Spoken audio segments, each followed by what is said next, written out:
ఉదయే బ్రహ్మస్వరూపం మధ్యాహ్నే తు మహేశ్వరః సాయంకాలే తు స్వయం విష్ణుః త్రయామూర్తి దివాకరః.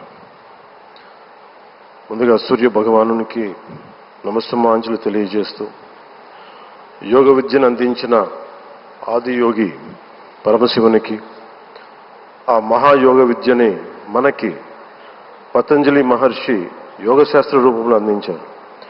వారిరువురి పాదపద్మములకు నమస్కారాలు.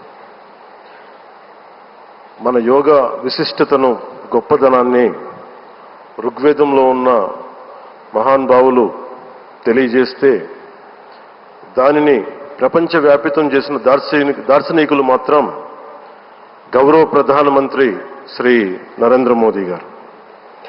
భారతీయ సనాతన ధర్మం తాలూకు విశిష్టతను యోగా ద్వారా విశ్వవ్యాపితం చేసిన ఘనత ఆయన సొంతం.